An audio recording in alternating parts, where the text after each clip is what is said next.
Hi there guys, this is Michael V and I'm going to be giving a review of the Mortal Kombat Collector's Edition Strategy Guide by Prima.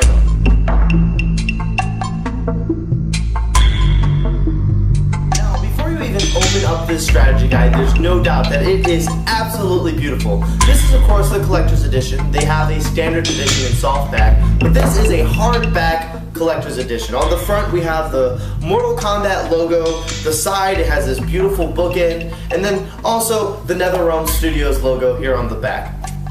The big difference with this new Mortal Kombat is that NetherRealm Studios is focusing their game more towards the competitive scene than the casual scene, as they have done in the past. And you can see this with this new strategy guide.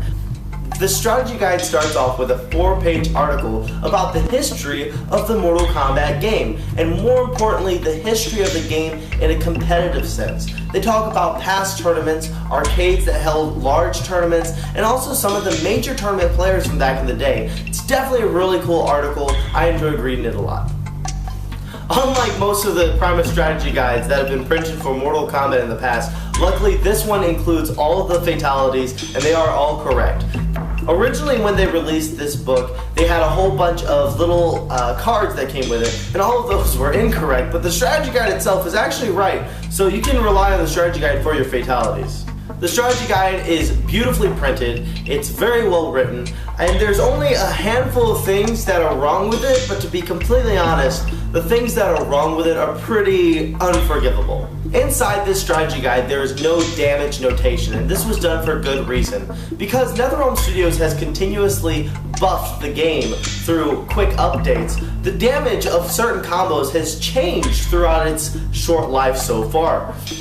The problem is, however, because of all these buffs and changes, lots of the information in this particular strategy guide is no longer possible. Whereas most of the combos you can do from this strategy guide, there are a handful of combos that I have tried hundreds of times and I've been completely unsuccessful at being able to pull them off. The reason for that is they buffed the game so much that this strategy guide is not really as useful as it maybe was when the game first came out.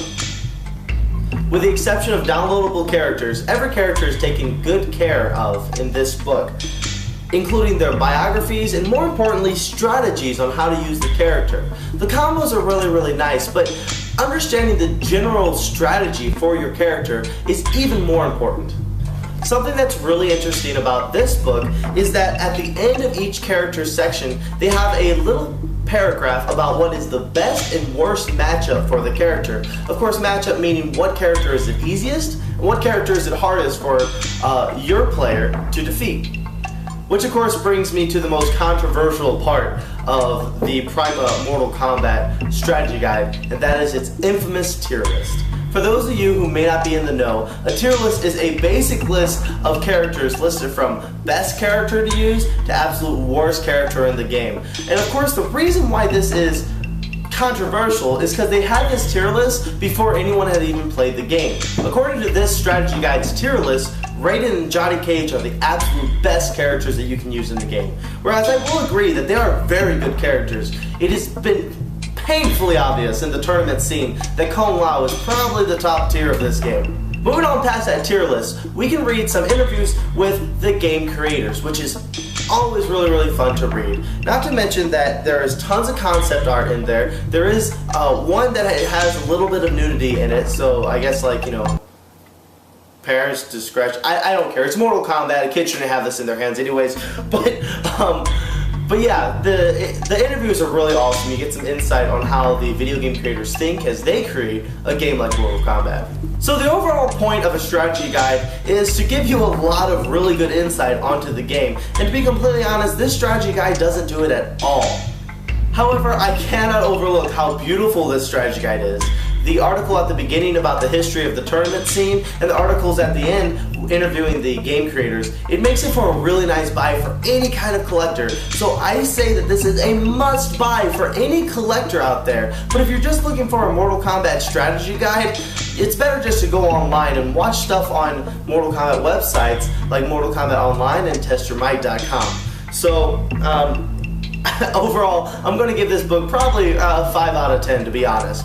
Collectors wise, it's beautiful, a must have, but as a strategy guide, it's pretty garbage. So until next time, I'm Michael V, and this is me talking about shit.